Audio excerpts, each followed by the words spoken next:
Hello, everybody, and welcome to the Victory Lap. I'm your host, James Boss. Joined alongside me is Shane Tinney. Used to be on the radio. We're currently in the basement of this wonderful basement of Utica TV. Shane, how are you feeling after this very fun morning? I'm feeling good. It's a little different scene for us. We wanted to do something different. This will be our now 23rd episode. And after 22, I guess we just decided to switch up the scenes a little bit. Yeah, we got bored. Yeah. I think that's what it was. It's too much time in the radio station with you, I think. I mean, it's not a very fun place, for being honest. There's not a whole lot to look at. Yeah. There's at least like wires and things here. Whatever. Yeah. Anyways, let's start talking about actual sports. Derek Carr is a saint. What does it do for him? So I think this is an upgrade if you're the Saints, right? I think you kind of had like the revolving door last year of Jameis Winston and Andy Dalton at quarterback. And I would take Derek Carr over both of those. Not that Derek Carr is like a guy that's going to sort of change your world, but I think when you look at it just from the quarterback perspective, they got better here. And they went 7-10 last season. And I think next year they can do a little bit better than that. And also, when you look at their division, it's terrible. They have a real shot of taking that. Yeah. So I think if you're the Saints here, you're feeling pretty good about this deal. I was just a little surprised that he ended up here. Yeah. Because there was obviously the rumors about the Jets. It was kind of seeming like that was going to happen. But no, if you're the Saints, you're going in the right direction, I think, for sure. Yeah, it's a weird one because, we didn't think – I know I didn't think it was going to happen because of money. Also, it just felt like the Jets were like a lock. Because all the rumors were saying that was his favorite target. That was his favorite place to go. Like, the Jets were saying, oh, he's a first ballot Hall of Famer. And it's like, bitch, let's pump the brakes there. If he gets him a Super Bowl. Well, that's not happening anytime soon, pal. But it's like, I guess it helps. It obviously helps. We don't like Derek Carr. The two of us have been very vocal on our opinions of this man. They're never positive. But Derek Carr is at least better than Andy Dalton and Jameis Winston. And he gives them stability at the most important position in football. So that's going to be a big thing. But, does it do a whole lot for him? I think, honestly, it bumps him from 7-10 to, 9-8. I don't think it'll do a whole bunch more than that. Yeah, the division's terrible, but they're not very good either. A 9-8 record will probably win that division. Probably. And is that something you're proud of if you just end up losing in the first round of the playoffs anyway? It's not something you're proud of, but like I said, this is you're going in the right place. You're like, okay. And they also, Chris Olave is a stud. Chris Olave is very good. Yeah. And I think one guy they kind of need to figure out is Alvin Kamara. Yeah. He kind of had a down year last season. Those are obviously the two big pieces there. But Olave's a stud, but Davante Adams is better. It's like he's going from the Raiders, who have some of the best offensive weapons in the game, to the Saints, who they have some, but it's not anywhere near the same level. Alvin Kamara is old. He's on the wrong. I don't know if he's 30 yet, but he's 29. But he's getting close, and he looks like he's 35. Yeah. So I don't see his career lasting a whole lot longer, especially considering the way the last couple of years have gone for him. And so he's on the downturn. So he's going from Josh Jacobs, who was probably the best running back in football last year, to a guy who is on the back half of his career. He's going from Davante Adams, who was a top 3 receiver in football last year, to Chris Olave, who's very good and has a bright future ahead of him, but isn't Davante Adams. And on top of that, he's losing Hunter Renfrow, who was a solid number 2, and he's losing Darren Waller, who is one of the top 5 tight ends in football probably. So it's while the Raiders' O-line was terrible and their coaching staff was even worse, I don't really see this being a super great deal for the Saints. So Derek Carr, he's now 31. He's been in the league since I think 2014. Around then. He's had a good career. A little better than average. Yeah. So I think, could this be the move where, I don't know, I don't see them competing for a title just yet. I think they still got a lot of work to do, but one thing for sure is he's going to have a better defense. He will. That's a big thing. That was the thing when he was with the Raiders. he pretty much had like the worst defense in the league just about every season. Yeah. And I mean, these past few years, he's put up over 4,000 yards in like 3 or 4 straight seasons. So he's got what it takes to get it done on the offensive side of the ball. It's just they're obviously, if he puts all these points and his defense can't stop anything, then you're going to be looking outside of the playoffs. So I think I'm excited to see how this is going to work. Yeah, I mean, it's going to be interesting, and there's going to be something going on, but is it? I just don't see it really paying off with much of anything for him, really. Yeah. I mean, they still got work to do, and with Kamara, like I know he's still dealing with some like legal issues and charges, so the dust has to settle there. Certainly does. Yeah, but I mean, if he can get back to that 2020 Christmas Eve game where he dropped 6 touchdowns in a game, if he can get that Kamara out of him, you're got a shot. Yeah, but will they get that Kamara out of him? Because I don't really see that happening. I think at this point, those days are in the past. Yeah. It's like running backs have a very short shelf life, as I think we all kind of know, and I think we'll talk about that later on in this show. But like, also, what a game that was. That Christmas Eve game. Oh, that was a great game. Remember when he got fined for his cleats? Yeah. He won, it was Christmas, so he had 1 red, 1 green. Yeah. Won me a fantasy title that year. Yeah, he won me a 7th place title that year. Yeah, oh nice. Yeah, it was unfortunate. It was the first game out of playoffs, and of course he goes off for like 50-something points and 56. Yeah, 56. I'm glad someone remembered here. God, that was not a fun time. Did not appreciate that. Thanks, Alvin. You wonderful, wonderful man. Someone else we want to talk about, just real quick.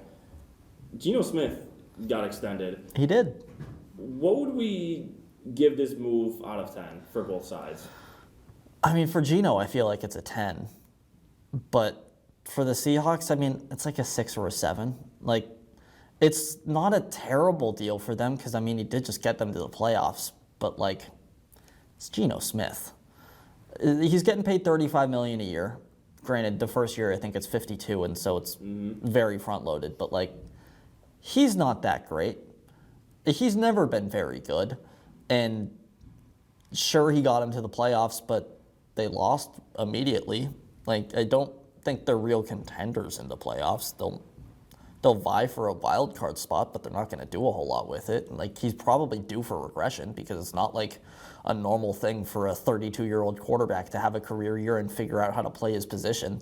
Like, that's not normal. So I don't really think it's going to last. I mean, it's fine. He knows the system, but it just kind of feels like the team's treading water. Yeah, I mean, I pretty much agree with everything. Like, for him, I love this for him. Yeah. He's really revived his career last season, and he's going to make, $105 million over 3 years. He made $17.5 million in his 9 years in the league. So when he gets this type of contract, like that's what you call betting on yourself, right? That is. Like, I mean, what did he say in the first game of the year? Oh, they wrote me off. And I didn't write back. I didn't write back, though. Yeah. So, good for him. Yep. Like, he had a pretty good year. He had a very good year. I mean, you get to the playoffs, you lose to the 49ers. You're really not. I mean, that happens. They were just overmatched. Yeah. But, yeah, no. As far as the Seahawks, like, it's okay. Like, that's fine. I kind of feel like you said, Geno Smith isn't really going to elevate your team like to the where you want to go ultimately, but I don't know. This is because also the NFC West for the foreseeable future is going to be ran by the 49ers. Yes. So it's like they still got to worry about them for the next probably like 5 years. I mean, as long as Shanahan's there, it feels like that's going to be the Niners division. Yeah. So, I mean, like if they want to get to their level, they obviously have work to do, but this is because they got a solid offense. Like DK Metcalf and Lockett, that's a good duo. It's a good one too. Yeah. Well, for the time until Lockett decides that he's too old to be a good receiver, which could be coming up anytime now. He had a solid year last year, though. He did. He's proven me wrong at least for the last couple of years. I've expected him to fall off, and it just hasn't happened yet. Yeah, and we see what an athlete DK Metcalf is. Oh, he's one. I mean, the All-Star Weekend. Was that real? Saw that cat. Yeah, it was real. That's unbelievable. The man, he double jumped. Yeah, He hit the boost Yeah.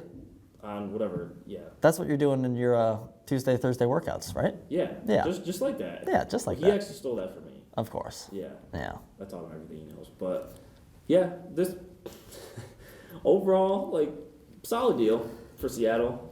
For Gino, good for you. You made yourself a lot of money just off of last year alone. Yeah, that he did. You know someone else who made himself a lot of money? Who? Daniel Jones. He just got paid 4 years, $160 million. Saquon got the franchise tag. Do we think the Giants did the right thing here? I think at the end of the day, they did. I will admit they paid Daniel Jones a little bit more than I thought they were going to. I mean, $160 million, so that's $4 million a year, or 40. Yeah, math is cool. It's very hard. Yeah. So, like, I was seeing him more in like the low 30s, like 30 to 35 ballpark, but they did what they had to do. He deserved every penny, in my opinion. Like, he's only 25 years old. He's only getting better and better. He just had his best season last year under Coach Dable, and I only see that getting better because we just like kind of see the chemistry that they had like on the sidelines and like with his teammates and everything. So I love this. If you asked me this question 2 years ago, I'd be like, oh yeah, no, Danny's got to go. But I think he really proved himself this year, and he probably had his best game of his career against the Vikings in the playoffs.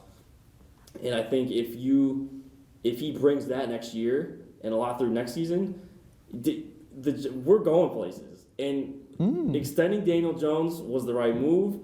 And obviously they wanted to keep both of them, which I was a little worried wasn't going to happen. But they'll both be returning. And Saquon has obviously been injury prone, to say the least. Putting it lightly. Yeah.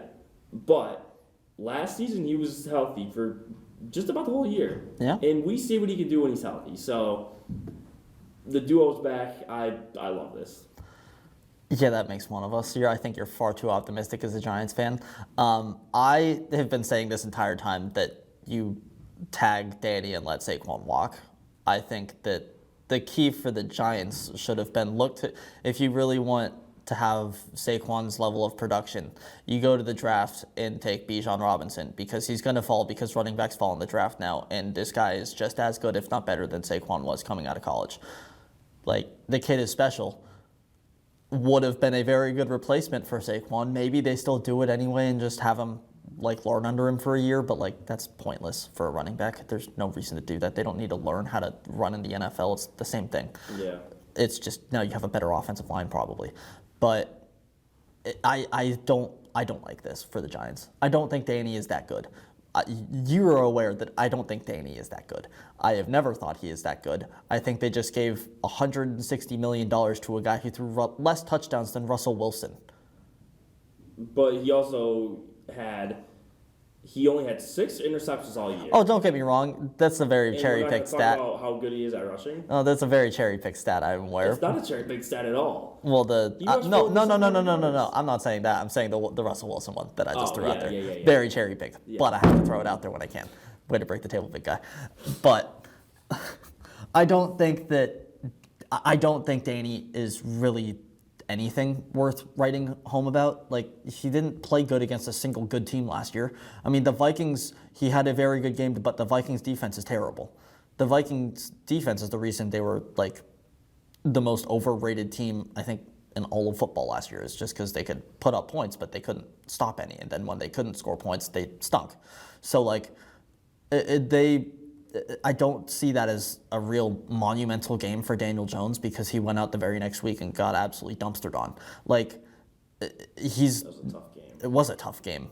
He played like it was a tough game too. Eagles are pretty good. The Eagles are pretty good. But Yeah, it's tough, and you're only going to have to play them twice every year. So I don't love this because Dable never showed that he really trusted Daniel Jones. I mean, when did you ever see him open up the playbook and let Daniel Jones do anything special? He threw it downfield once or twice a game. Everything was just short checkdowns that they were playing. And even on those short checkdowns, a lot of the time, he couldn't even hit them. I mean, we watched that Cowboys Thanksgiving game together. I remember very vividly of you watching Daniel Jones underthrow a guy who was wide open for what would have been a first down to keep the game alive. Instead, it was fourth and it was a turnover on downs and they lost. Like, this guy isn't very good. He's terrible under pressure. And while the Giants' offensive line is certainly getting better, it's not the greatest in the world, and he's not going to have a whole lot of time to throw it constantly. I don't like this for him. I don't think Daniel Jones does much of anything to really move this team forward. It's kind of just I don't want to say it's a nothing move, but it's like if he's not worth $40 million, and now they're not going to have $40 million to spend on the rest of the team. That's the issue with it. They have such a good defense, but you can't really have a great defense when you're paying your quarterback that much money. Yeah, I think I like the defense. I think it can get the job done. But when you look at the quarterback market right now, say they don't extend Danny, what's your other options? Like Lamar? I don't really see that happening. I think ultimately he's going to end up back with the Ravens.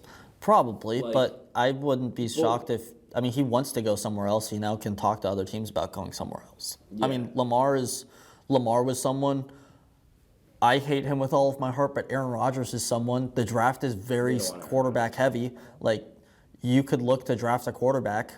I don't think that the right play was to extend Daniel Jones. I think you give him the tag, open up the playbook, see what he can do, and if he does anything, then you extend him.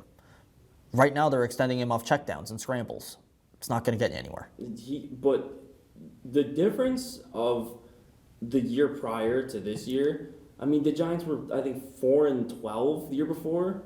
To this year, they won a playoff game for the first time since. Yeah. We're going in the right direction here. You're going in the right direction, but you're going in that direction because of your running game and your defense. When were we ever talking about Daniel Jones like he was the reason they were winning games? Daniel Jones, to me, is a top, I'd say, 15 quarterback in the league. I don't know about that one. I also love the fact that they were very vocal at the end of the year that I think Dable came out and said it. He's like, yeah, we want to have him back. And Daniel Jones said himself, like, yeah, I like it here. Like, I want to remain here. So, like, they were never kind of teasing at any other outside rumors or anything or anything like that, kind of like Aaron Rodgers does. They were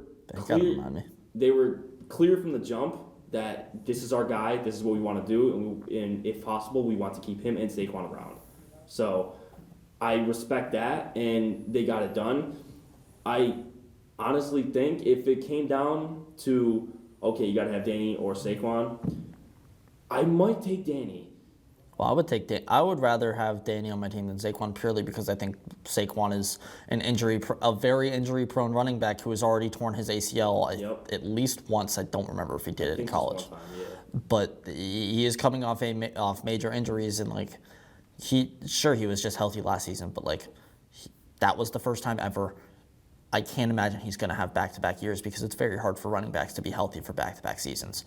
I would rather have Danny than Saquon, but I wouldn't give either of them a full contract. No, it's to me, especially not Saquon, just because how fragile running backs can be, and he's 25, I believe, so he's still young. He's still got some years left. Yeah. I don't know. I like this move. I think they need to get receivers. They do.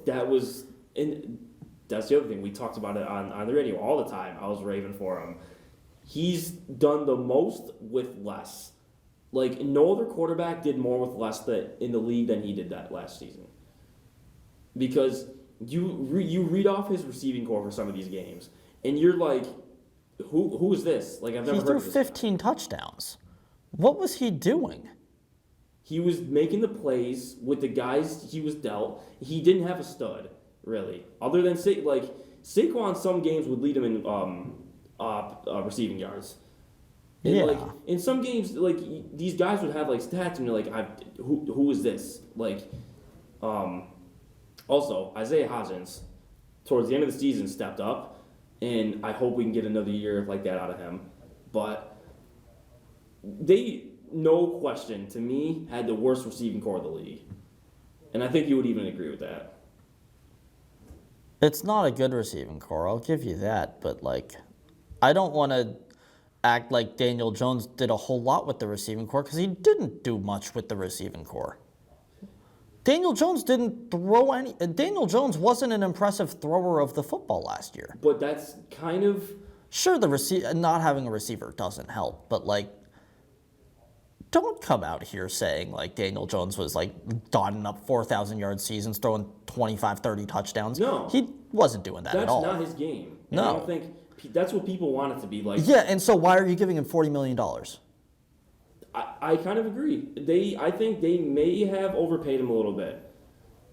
But I think with the QB market nowadays, like maybe in 2 years he would have made $50 million a year. Like it's only going up and up. It's only going up and up, but Derek Carr just made 37.5. Are you saying Daniel Jones is that much better than Derek Carr? I don't even think he is better than Derek Carr. I'd say they're in the same like ballpark. If I was starting a team right now, I'd rather have Derek Carr than Daniel Jones. The craziest stat I've seen is Daniel Jones is making more money per year than Patrick Mahomes.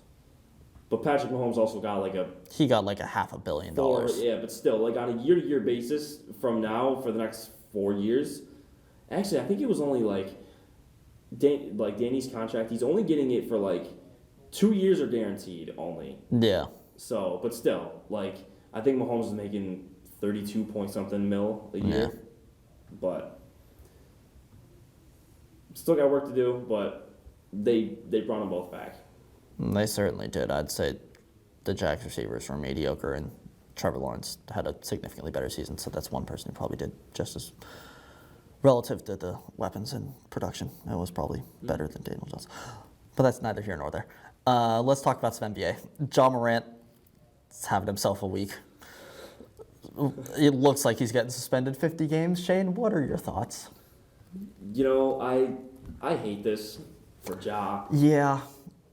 I hate this for the NBA. He has become one of the most fun players to watch. On a night-to-night basis. It seems like every other day he's putting somebody on a poster. And now it was the incident with he's beating up on a 17-year-old. Yep. And now we saw what he posted on his IG Live. We all did. It's like, man, he also just got a shoe deal with Nike. Yep. The pictures were just coming out. I think they were just getting ready to release his first signature one. And it's like 50 games they might give him. That's like that's more than half a season. Yep. So, man, I don't know. I hope whatever he's going through, he can kind of steer the ship because he's a guy that the NBA needs around for years to come. He's only, I think, 22, so which is insane. So he's a kid. Yeah, so he's gonna be around for a while. He's only 22. You told me Ja Morant is the same age as I am. That hurts. I believe Ja Morant is 23. 23. Oh. My apologies. Oh. But yeah, Still got it. Let's go. I hope he gets through this, and hopefully this is just like a bump in the road in his career. And in a few years, this will kind of be blown over, and he'll be back out there. I just found out Zion is 22. I am older than Zion Williamson. I hate that news. That's terrible. Imagine. Zion is younger than Ja. Yeah. Zion's like a full year younger than Ja. That's wild. That is I wild. mean, you saw the videos of him in high school. Yes. Yes, I did. It's the greatest high school mixtape you've ever You seen. ever seen the video of that one like little kid trying to guard him? Yes. Yeah. Can you imagine being that little kid? No. Me neither. I don't want to. No one should. Poor kid. I hope he got help. And the great part is like they're probably like a year, 2 years apart in age. Yeah. Honestly, they could have been the same age. Yeah, they could have been. Zion Williams, a freak of nature, by the way. Anyways, Ja Morant. That's who we're really talking about here. Stop breaking the table, Shane. He needs help. Like, he needs people around him to tell him what he should and shouldn't do. Which, on another note, like, he shouldn't need to be told not to do what he is doing. But, like, obviously the people around him aren't doing anything. He needs a good supporting cast of whatever that he simply doesn't have. Like, he should know better than to beat up a 17-year-old where allegedly Ja Morant swung first. Like, he should know better than to do that. He should also know better than to post what he posted on his IG Live. Like, those are two things that, like, yeah, you shouldn't have to be told not to do that. But the fact that he's doing it shows that he does. And he needs people around him that will say, hey, idiot, don't be an idiot. Because right now, those people aren't in his life. And so, like, he's one of the most fun players to watch. I've never seen a player of his caliber derail their career this quickly. I hope his career doesn't fall apart because of this, because he's too good to let that happen. But, like, he should get suspended for this. He has to learn. Like, he has to be taught that this isn't something you can just do. You have to be smarter than this, and he's not going to learn that if they just let him go. So they have to do something. But, I mean, it just sucks, honestly. Yeah. Like, at the end of the day, this is just, it's depressing. You hate seeing this. Yeah, he said he's going to take some time away to, like, kind of get help. Yeah. He said that before kind of this 50-game suspension rule started. So I hope whatever he does is going to be beneficial for him. And I think Shannon Sharp, actually, he was saying something along the lines of, like, when you make it this big, there's some people who you're going to just have to cut off. Yep. Like, from your, like, some of the things you used to do before you were in the league. And it's like, I think that's 100% right. Like, Yeah. he's about to make himself, like, $200 million. Yep. And it's like, when you reach that level of he's a celebrity now, really. Absolutely. Without question. So it's like, you kind of have to, as Shannon said, like, move differently. Like, maneuver in a different way where, like, you got to kind of sort of have that mentality, like, oh, like, I'm always being watched. So, and I don't know, and I guess, like in today's age, that might be tough for some guys. Like, Yeah. in the age of, like social media and everything, like, you're constantly being monitored. So, it's just, I think it's really unfortunate that it kind of came to this and something like this happened, but we both want to see him out there. So, I hope, and if in years down the line, this is just like a little hiccup in his career. Yeah, hopefully. I mean, it'll be a very big little hiccup, but hopefully that's all it really is. Because, I mean, really, this guy's a top 10 player in the league, For sure. and it's you don't like seeing talent like that get thrown away. Yeah, he's probably like a top 5 in-game dunker in the league. Might even be number 1. I'd say he's top 1 or 2. Yeah. I can't tell you anybody who's better. There might be one that I can't think of, but I mean, if we're talking about dunkers, doesn't get much better than Ja. He's kind of reminds me of like a young Russell Westbrook. He does. Those first few years with the Thunder. Yeah. It's in D-Rose a little bit. Yeah. He's like that. Like, He doesn't have he quite. can fly. He doesn't have quite the same handles that D Rose had, but he's like a smaller Russ. Yeah. So I hope he can get it together. Yep. Really, at the end of the day, I think we all just kind of want what's best for people, and what's best for Ja is to stop doing what he's currently doing. Mm-hmm. And one team, though, that is doing better than they have been doing, Los Angeles Lakers. They have been very hot since the All-Star break. Where do you think they finish in the West? I see them landing either 6th or 7th. Oh. And I think even that just sounds kind of underwhelming when you have a team that has Anthony Davis and LeBron James and D'Lo. I mean, sure, but if you're asking me right now, I would be very whelmed. They are now up to 9th. They are. But the only thing, the standings, I think like 9th through 5 is separated by like 3 games. Yeah. So they're kind of lucky there that the Western Conference this season is as leveled, I guess I would say, as it is. Yeah, there's a whole bunch of good teams, but no one's running away with anything. Yeah. Like, you got the top, the Kings are up there. I think they're the 2 seed now. They're number 2. They're tied with the Grizz after yesterday. Go and Lakers. The Nuggets are number 1. Yep. That one's probably not going to change anytime soon. Yeah. So I think since the All-Star break, they've gone, I think, like 6 out of the last 8 they've won. And they just have to maintain while LeBron is out. Like, it seems like every time he gets hurt, we see the Lakers, or whatever team he's been with, just kind of plummet. Yeah. That cannot happen now. Yeah. So, and I think this is really the time for Anthony Davis to, like, prove himself here. Yep. This is, like, everyone's looking at you. Like, you're currently now, you're the best player on the court. Mm-hmm. You got to lead us now. And if you're looking at the game last night, he did that. Oh, that's the thing, is he's been doing that lately. Yeah. I mean, last night they beat the Grizzlies, who there's been this kind of little bit of rivalry with those two. Yeah, at least this year. Yeah. I mean, it seems like Dylan Brooks likes to pick rivals with everybody, but we've seen them kind of beef during games. And Yeah. sure, they didn't have Ja, but whatever the circumstances, they needed to win that game. It seems like every game now from here on out, they have to win. Yeah. And D'Lo's been out too, so It's been all AD lately. yeah. And he got hurt during the game last night. He got hit in the face, and it seems like it's kind of his patent trademark. When he goes to the locker room, it's like, oh, okay, here we go again. And Yep. he's usually out for the remainder of the game. Usually. But he came back with the Band-Aid, and he showed out. Like, He did. 30 and 22. It's a lot. That's a very good game. So I don't really see a reason why they can't finish 6th or 7th.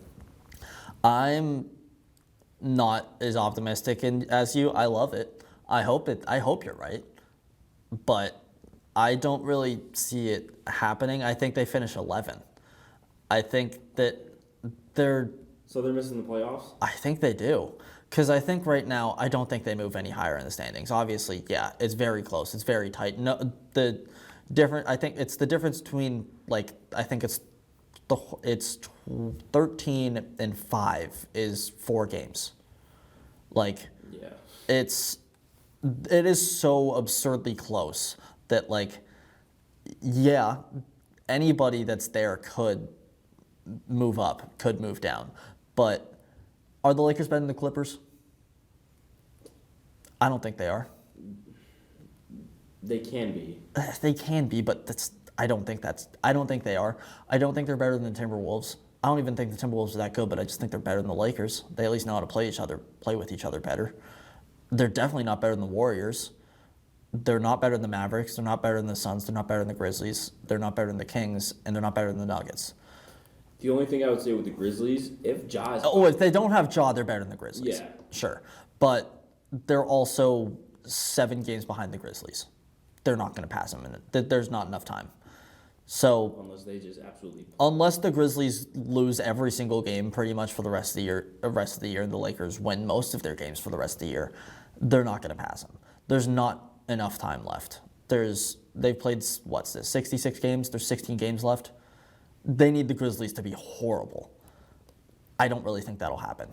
So they're not better than them. So that's the bar.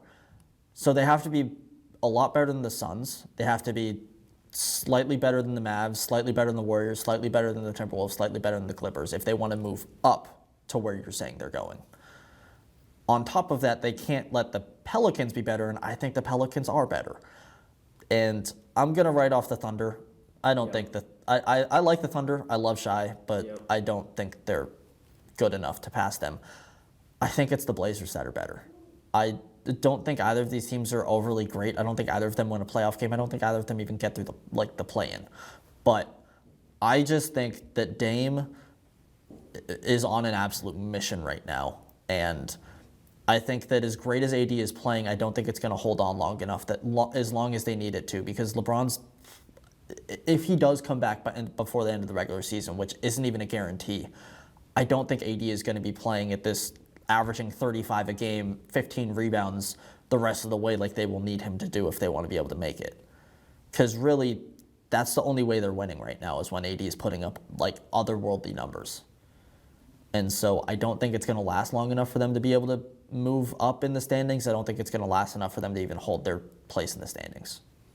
Yeah, well, I think they can pass if it's any of those two teams you mentioned. I think they can pass the Timberwolves and the Clippers. Like we've kind of seen the Russell Westbrook experiment with the Clippers. I think they've gone like 1-4 since he's been there. I think it's 1-5.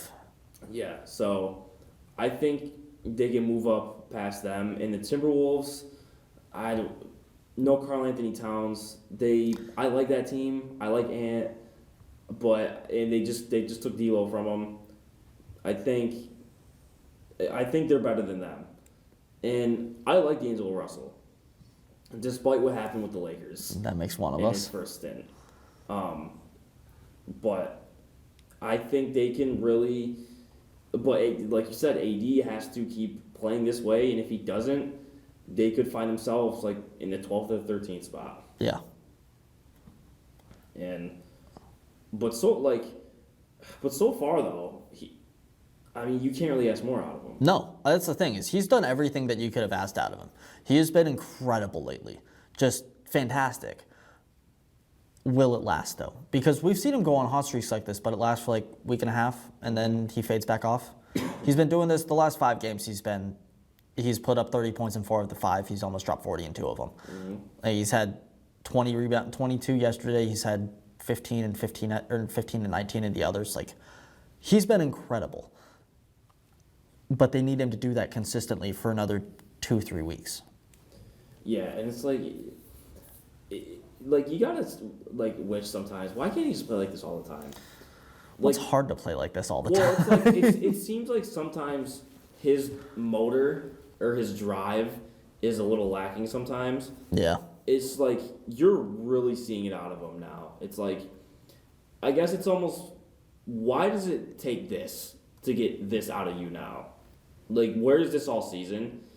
Because it just seems, sometimes watching him on the court, he seems a little like lackadaisical. Yeah. And I still don't understand what happened the night when LeBron broke the scoring record when we saw him on the bench.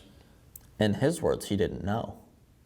And I also saw that he said that he was just upset that they were losing. Yeah. But it's just fair. I'd be fair if I was there. I would be upset if I was losing too. For sure. But you saw every single other person standing up for him, even the other team. Sure. That is a historic moment we won't see again.